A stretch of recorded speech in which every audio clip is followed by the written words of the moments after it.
Hey everyone, this is Rajaram Ganjukunta. Welcome to my YouTube channel. Prepositions of time అంటే ఏంటి? ఒక చర్య యొక్క వ్యవధిని లేదంటే ఒక చర్య ఎప్పుడు జరుగుతుందో ఆ సమయాన్ని సూచించడానికి ఉపయోగించే పదం. మనకి ఇంగ్లీష్లో చర్య వ్యవధిని సూచించడానికి కొన్ని పదాలు ఉన్నాయి. ఓకే, సో ఆ పదాలలో మనము ఈ వీడియోలో అంటిల్ అనే ప్రిపోజిషన్ గురించి డిస్కస్ చేద్దాము. అంటిల్ అంటే తెలుగులో వరకు అనే అర్థం వస్తుంది. దీన్ని ఎప్పుడు యూజ్ చేయాలి? Rule number 1, use to refer the time up to which an action or state continues. Refer to the time up to which, ఏదైనా ఒక నిర్దిష్ట సమయం వరకు, ఒక పర్టికులర్ టైం వరకు, an action or state continues, ఒక చర్య లేదా పరిస్థితి కొనసాగుతుందని చెప్పడానికి ఉపయోగిస్తాము.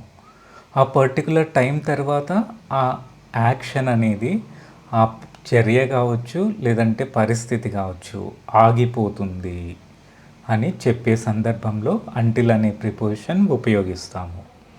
ఫర్ ఎగ్జాంపుల్ కొన్ని సెంటెన్సెస్ చూద్దాము.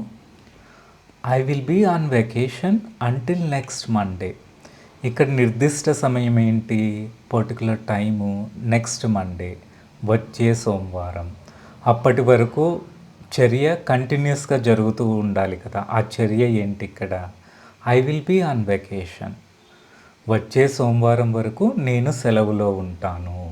ఓకే, సో వచ్చే సోమవారం అనే నిర్దిష్ట సమయం వరకు I will be on vacation అనే చర్య కంటిన్యూస్గా జరుగుతూ ఉంది, మరియు ఆ తరువాత వెకేషన్ అనేది ఎండ్ అవుతుంది. సో ఇలాంటి సందర్భంలో ఇక్కడ అంటిల్ అనే ప్రిపోజిషన్ యూజ్ చేయడం జరిగింది. Next, I watched TV until 9 PM. ఇక్కడ పర్టికులర్ టైం ఏంటి? రాత్రి 9 గంటలు. 9 గంటల వరకు ఏ యాక్షన్ కంటిన్యూస్గా జరుగుతూ ఉంది? టీవీ చూడడం అనే ఒక యాక్షన్, చర్య కంటిన్యూస్గా జరుగుతూ ఉంది. I watched TV until 9 PM. నేను రాత్రి 9 గంటల వరకు టీవీ చూశాను. Next, the party will continue until mid night. ఇక్కడ టైం ఏంటి? స్పెసిఫిక్ టైము మిడ్ నైట్, అర్ధరాత్రి. అర్ధరాత్రి వరకు ఏ చర్య కంటిన్యూస్గా జరుగుతుంది? పార్టీ అనేది అర్ధరాత్రి వరకు కొనసాగుతూ ఉంది. ఓకే, కొనసాగుతుంది అనే సందర్భంలో ఇక్కడ అంటిల్ యూజ్ చేయడం జరిగింది. Next, until October. ఇక్కడ స్పెసిఫిక్ టైం ఏంటి? అక్టోబర్ వరకు ఏ చర్య కంటిన్యూస్గా జరుగుతూ ఉంది? The bridge will be close for maintenance. Bridge, వంతెన మరమ్మతుల కోసం, నిర్వహణ కోసము మూసివేయబడుతుంది అక్టోబర్ వరకు. ఇక్కడ చూస్తే నిర్దిష్ట సమయం అంటే రోజు కావచ్చు, ఒక రోజులో పర్టికులర్ టైం కావచ్చు, లేదంటే డేలో పర్టికులర్ పీరియడ్ కావచ్చు, లేదు మంత్ కావచ్చు, ఇయర్ కావచ్చు. ఇలా ఏదైనా సరే ఒక నిర్దిష్ట సమయం వరకు ఒక చర్య లేదా పరిస్థితి కొనసాగుతుంది మరియు ఆ తర్వాత ఆగిపోతుంది అని చెప్పాలనుకున్నప్పుడు అంటిల్ అనే ప్రిపోజిషన్ ఉపయోగిస్తాము. Okay, next, rule number 2, indicates time up to an action or state continues before which an action occurs. అంటే ఏదైనా ఒక నిర్దిష్ట చర్య జరిగే వరకు మరొక చర్య లేదా పరిస్థితి కంటిన్యూస్గా కొనసాగుతుందని, ఆ తరువాత ఆగిపోతుందని చెప్పాలనుకున్నప్పుడు అంటిల్ అనే ప్రిపోజిషన్ ఉపయోగిస్తాము. రూల్ నెంబర్ 1 ఏంటి? ఒక నిర్దిష్ట సమయం వరకు చర్య కొనసాగి తరువాత ఆగిపోతే ఆ చర్య యొక్క వ్యవధిని చెప్పాలనుకున్నప్పుడు అంటిల్ యూజ్ చేశాము. రూల్ నెంబర్ 2లో ఒక నిర్దిష్ట సమయం వరకు కాకుండా ఇది నిర్దిష్ట చర్య లేదా పరిస్థితి జరిగే వరకు మరొక చర్య కొనసాగుతుందని, ఆ తర్వాత ఆగిపోతుందని చెప్పాలనుకున్నప్పుడు అంటిల్ అనే ప్రిపోజిషన్ ఇక్కడ యూజ్ చేస్తాము. కొన్ని సెంటెన్సెస్ చూద్దాము, అర్థమవుతుంది.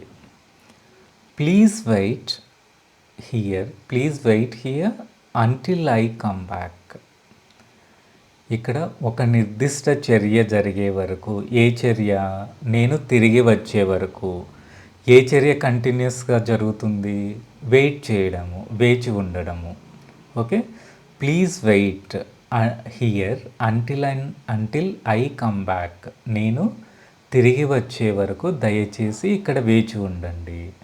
సో ఒక చర్య జరిగే వరకు మరొక చర్య కంటిన్యూస్గా జరుగుతూ ఉంటే మరియు ఆ చర్య తరువాత ఆగిపోతే అలాంటి సందర్భంలో అంటిల్ అనే ప్రిపోజిషన్ ఇక్కడ యూజ్ చేయడం జరిగింది. Next, we can play outside until the rain stops. ఇక్కడ చూడండి, రెయిన్ స్టాప్స్ అనేది ఒక చర్య. ఓకే, వర్షం ఆగిపోవడము. ఆడుకోవడం, బయట ఆడుకోవడం అనేది మరొక చర్య. సో ఈ చర్య జరిగే వరకు మరొక చర్య కంటిన్యూస్గా జరుగుతూ ఉంది. సో వర్షం ఆగే వరకు బయట ఆడుకోవచ్చు. We can play outside until the rain stops. Okay, next, I will wait until she calls. ఇక్కడ ఏంటి, రెండు చర్యలు ఉన్నాయి. షీ కాల్స్ అంటే పిలవడము, ఆమె పిలిచే వరకు. ఓకే, ఏ చర్య కంటిన్యూస్గా జరుగుతుంది? ఐ విల్ వెయిట్, వేచి ఉండడము. ఆమె పిలిచే వరకు నేను వేచి ఉంటాను. Okay, next, he didn't eat anything until he finished his work. So finishing work అనేది ఒక చర్య. అతను ఏమీ తినలేదు, అది మరొక చర్య. ఓకే, అతను తన పూర్తయ్యే వరకు ఏమీ తినలేదు. He didn't eat anything until he finished his work. Okay, so ఇలా మనము ఒక చర్య జరిగే వరకు మరొక చర్య కంటిన్యూస్గా జరుగుతూ ఉండి మరియు ఆ తర్వాత ఆగిపోతుందని చెప్పాలనుకున్నప్పుడు అంటిల్ అనే ప్రిపోజిషన్ ఇక్కడ యూజ్ చేయడం జరిగింది. Next, rule number 3, indicates time up to an action or state continues before you reach to a certain location or point in space. అంటే ఏంటి? ఏదైనా ఒక నిర్దిష్ట ప్రదేశము చేరుకోవడానికి ముందు మరొక చర్య లేదా పరిస్థితి కొనసాగుతుందని, ఆ తరువాత ఆగిపోతుందని చెప్పాలనుకున్నప్పుడు అంటిల్ అనే ప్రిపోజిషన్ ఉపయోగిస్తాము. ఇప్పుడు ఏదైనా ఒక పర్టికులర్ లొకేషన్ చేరుకునే వరకు ఏదైనా వేరే చర్య కంటిన్యూస్గా జరుగుతూ ఉంటే అప్పుడు కూడా మనము ఈ అంటిల్ అనే ప్రిపోజిషన్ యూజ్ చేయవచ్చు. కొన్ని ఎగ్జాంపుల్స్ చూద్దాము. Walk straight until you reach the end of the street. Walk straight, నేరుగా వెళ్ళండి, నేరుగా నడవండి. ఎప్పటి వరకు? వీధి చివర చేరే వరకు. ఇక్కడ చూడండి, వీధి చివర అనేది ఒక పర్టికులర్ ప్రదేశము. ఓకే, ఒక లొకేషన్ అన్నమాట. వీధి చివర, అక్కడ చేరే వరకు మీరు నేరుగా నడవండి, నేరుగా వెళ్ళండి అనే సందర్భంలో ఇక్కడ అంటిల్ అనేది యూజ్ చేయడం జరిగింది.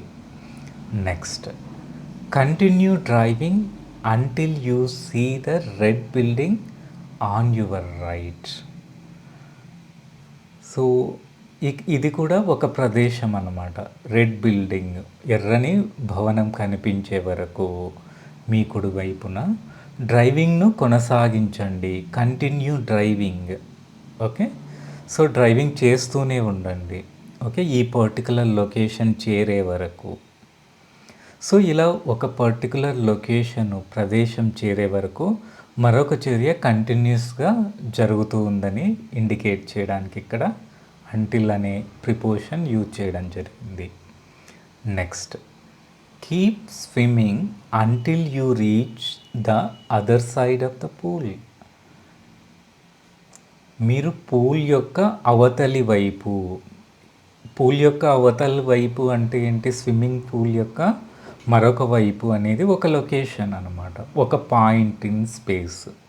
సో ఆ ప్రదేశము, ఆ లొకేషన్ పర్టికులర్ పాయింట్ వరకు చేరుకునే వరకు కీప్ స్విమ్మింగ్, ఈత కొడుతూ ఉండండి.